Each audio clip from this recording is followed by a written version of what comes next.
yapi. Manishka wapia honti wahi ikama mohi. Dana kora, nakuna kora, te tanko yapi. Good evening to all my relations. My name is Desiree GrowingThunder. I come from the Fort Peck, Assiniboine, and Sioux peoples of Poplar, Montana.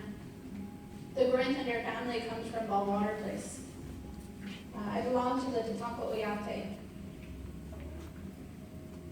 I'm a daughter, I'm a granddaughter, I'm a wife, I'm a sister, I'm an auntie, I'm a hunka mother, I'm a student, I'm a woman.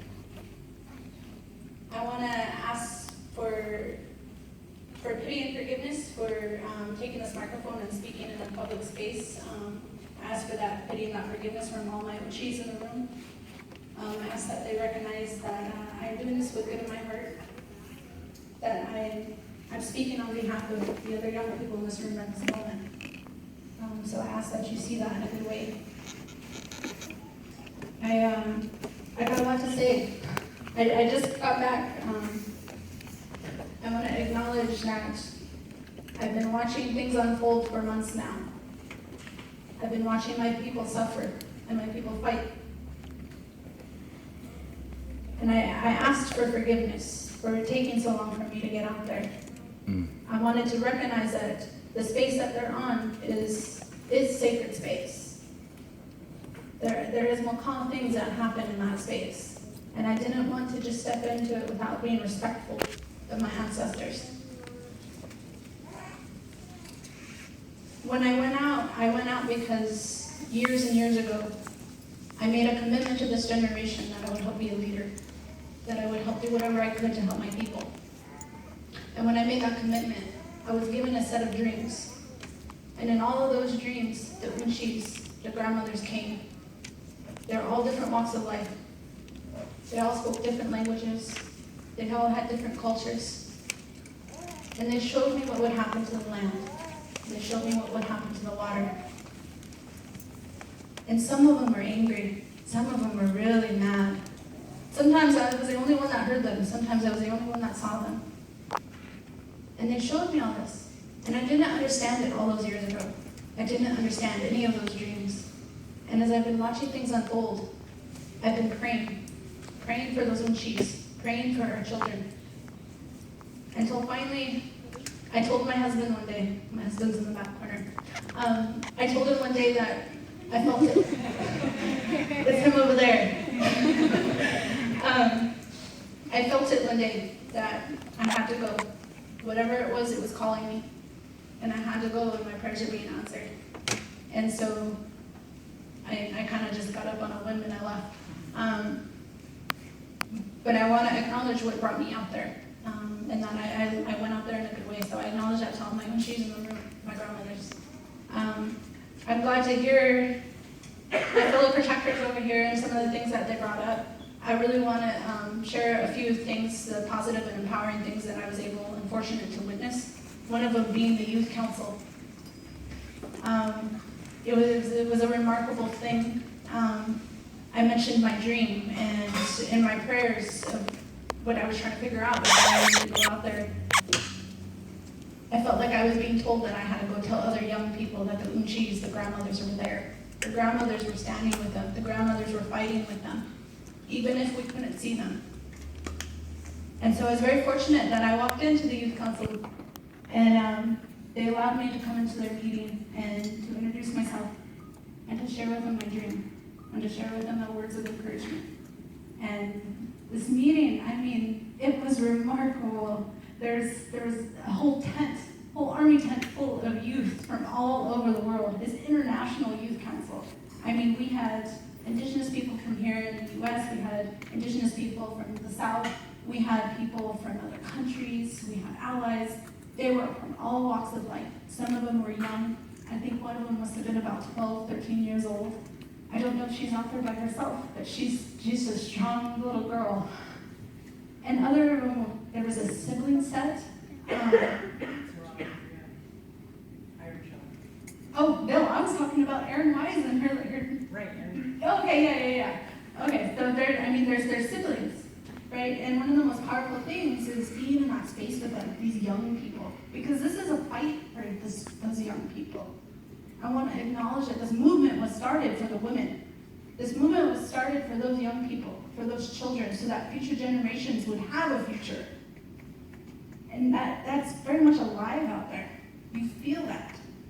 And so I was really fortunate, and I'm glad that she spoke of them. I'm glad that we continue these discussions and acknowledge what they're doing, because those young people are at the forefront. It's those young ones that are out there with their iPads and everything at the very front of the front lines. They're the ones screaming, Mania, we told me. They're the ones doing it. And they're doing it for all of us. One of them, he thanked me for what I came and said, and he asked to correct me. And at first I was thinking, what did I say? And he said, you said this is our movement. But I want you to know that it's your movement too. Mm. He acknowledged that they're not there fighting for themselves, but they're fighting for all of us, sitting in this room. So they're powerful, powerful people out there. I also want to acknowledge, when I said a prayer earlier, a blessing, another empowering thing is I got to meet the baby. Mandy, the baby that was born out there. She's actually camped right next to the youth council.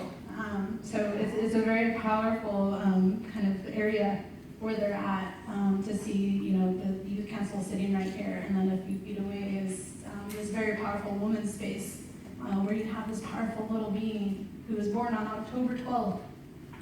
I will never forget that day she was born. I was very fortunate that I was with a few other protectors, and her mother invited me into her tent and spoke kind words to me and talked about what it means to be a woman and be in that space. She spoke good to me about patriarchy. She laid it out there for me. She said the P word. She laid it out there that, this enough is enough, really, is what she was saying. That, this corporate colonialism that has impacted our people for over 500 years, enough is enough. As a woman, we've got to say no more. We're connected to Ushimanka. We're connected to the earth. When we say no more, that protects her. She talked to me about the baby. Oh, the baby's so cute. She's got a whole head of hair. She's got great hair. She's very alert. She just turned a month old a few days ago, so she's very much alert. She knows when people come and see her. Her mom talked to me about that's her sixth child. She's birthed all of them on her own. I don't think you got that from any of the articles that were written about her. She's birthed all her children at home by herself. Because as a woman, she feels like that's the most important thing and the most powerful thing she could ever do, is to give birth to a child to help raise the future generations. And so she really, she takes that with strength. And so she's talked about what brought her out there. And I think that speaks for a lot of us that find our way out there. That she first entered the camp and she didn't know what drew her there, but something did. And she had to leave. She had to go home to tend to her other children, and at the time she was pregnant. And she went home, and the minute she got home, she felt that call. She felt that pull to go back. And in that pull, she told her husband that she needed to create a woman's space, that the women needed a sacred space to come together, to congregate, to talk, to let everything out on the line. And so she told her husband she was going back. She said she knew she was pregnant, and she knew chances were she would have the baby, but she didn't think about it. She just knew she had to go back. So she brought a big, giant, massive teepee, right? The bigger the teepee, the more powerful the medicine. That's what they say. And so they brought out a really large teepee to create a woman's space to have these types of conversations and healing. And so she said she was really worried. She was really worried it was going to be cold. She was really worried it was going to be a cold day when the baby decided to come. So she said about 4 a.m., the baby was ready to arrive, so she birthed it all by herself. Her husband and her children were sleeping. Her husband awoke just as the baby was born. And they said as the day arose, the day progressed, it was a warm day. It was a sunny day. And I think that really says something. I do my best to live in a traditional manner, and I feel things sometimes. And when I was around that little baby, I'm telling you, that's our future. That child is our future. Her mother is raising her to not know ever any fear. She's raising her to know no fear, to only see the good in this world. That's what we want our future to look like. And that's really what's happening out there. In that main camp, it is remarkable to walk among the people, to all those different encampments from all over the world, and see how we're working together. They're truly decolonizing. They're doing it. We're here in the institution talking about what it would look like. They're out there doing it. Every camp I walked into, they were taking care of each other. They were feeding people as they walked by. They were making relations. It's remarkable to see that. We're really laying the groundwork for what our future will look like in this country and really around the world. I want to acknowledge my little nifty map over here. Everybody see? Can you see my map? It looks a little skewed. I think one of the most shocking things, I really want to stress, along with my fellow protectors here have acknowledged, along with the good, there is the bad. You don't expect the militarization of what's going on out there. You see the videos, you see the pictures and everything. That does nothing. It is shocking. It shocks you to your core to see how surrounded and how heavily militarized everything is. At a constant 24 hours a day, there are snipers on the hills. You're completely surrounded. The aircraft, you guys spoke about the aircraft. There's constant aircrafts. There's constant helicopters, airplanes. At night, they shut the airplane's lights off, so he's flying with no lights on, which is illegal, right? They're constantly doing this. And it does. You can't sleep out there. I feel selfish that, I was able to come home and try to reground myself. And all those other protectors are out there until the bitter end. So I ask that we continue to pray for them, because they're in a war zone. I have to say that. They're in a war zone. But one of the things that was the most shocking to me is you ride out there and you don't realize it from social media, but everything is right there. Everything is right there. Is this mic going to be okay to walk over here? Yeah. I don't want it to squeal at everyone. Okay. I wanted to kind of give a visual, and I think this helps. You can tell me if I got anything wrong on here. So the main road, 1806, that goes into, can we turn it a little? Can we see it now? Yeah. Is that better? Okay. The main road to get in is 1806, which is where we've seen a lot of action happen. 1806 is where the bridge barricade is, where you saw a lot of the cars that were set on fire shortly after eminent domain was claimed. Eminent domain is about 2 miles down the road from the main camp. It is right there. So where eminent domain was claimed on treaty land is right here. So the barricade, and why 1806 is still closed, is just right here, right? You can walk to the bridge from the camp, no problem. You can see it. So 1806 is the main way to get in. It's still shut down. So normally you can drive from Bismarck, which is the major city in North Dakota. It's not really a major city, but it's a major city in North Dakota. So that's normally a 40-minute drive. Normally a 40-minute drive, but because 1806 is still closed, you have to drive around Highway 6. And that adds on another 10-15 minutes. And so when you enter the reservation and you come down from Cannonball, you go through this, kind of this these small hills. I feel bad even saying they're hills, they're so small. You come down to the hills and you cross a bridge. And this bridge is what determines, you cross this bridge, you're crossing the Cannonball River. The whole Cannonball River divides what is tribal land, what is the reservation, and what is Army Corps land. And so that's important to keep in mind. So you come down, you cross that bridge, and right here in this big clearing, you see the main camp.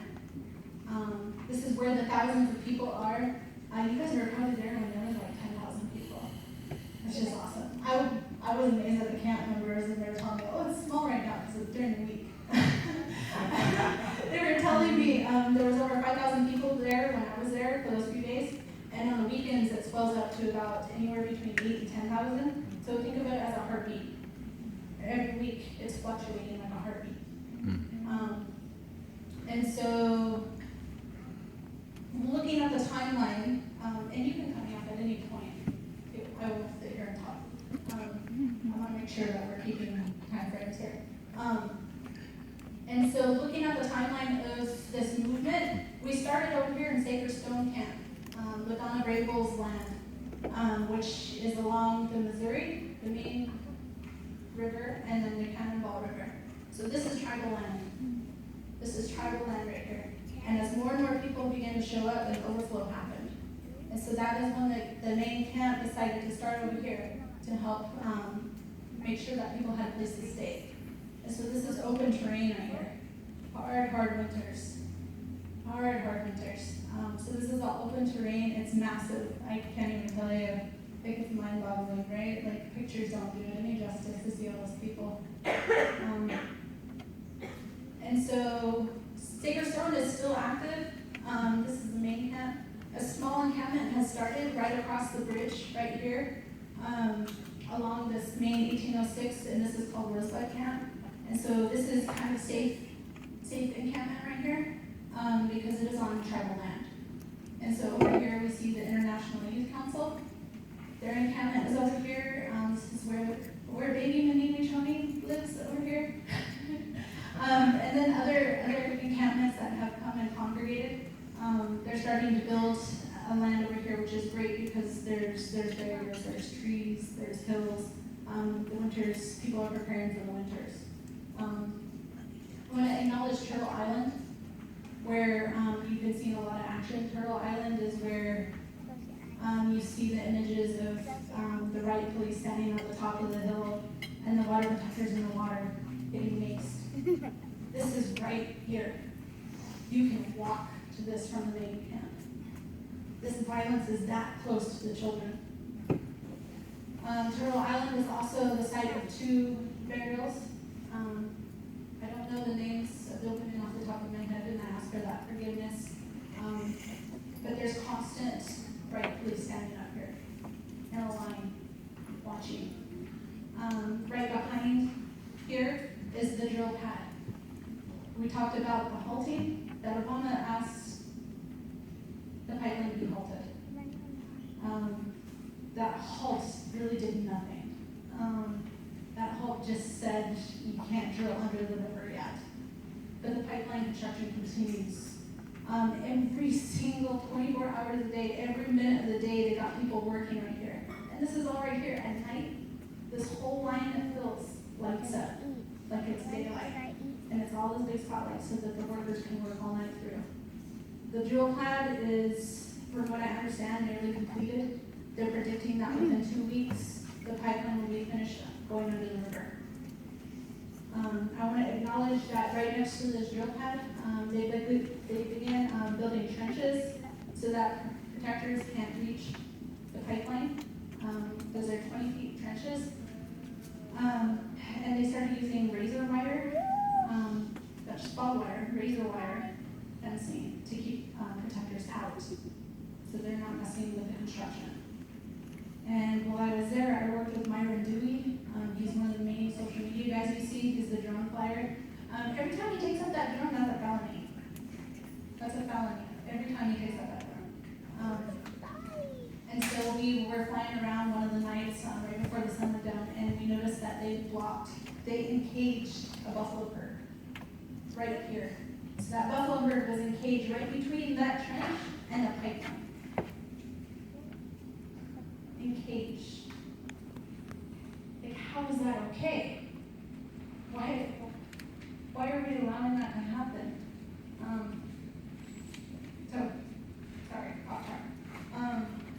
So I just wanted to give you a little bit of vicinity. There's Facebook help. In case any of you are wondering.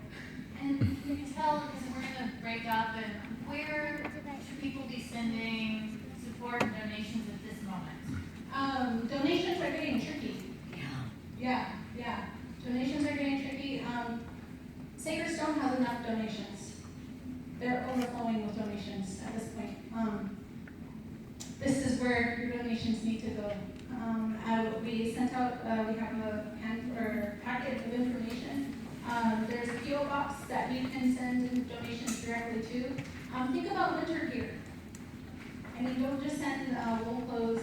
I mean, think waterproof. I mean, we're talking 8 to 9 feet of snow constantly. Hard, wet winters, so think snow boots, snow pants, great gloves to work in. Another thing that I've been talking to with Myra Dewey and them is the portable chargers for your phone, the handheld portable chargers that you can charge and take with you when you go to an action. You can buy those at Walmart for like $4. They would love to have some of that at the port because the technology that they're using to drain your batteries and scramble your connection is just bizarre. It's insane. It's just mind-boggling to witness. So things like that they can use on the go for actions. I'm told the GoFundMes are being blocked at this point. I don't know if you guys have gotten word of that.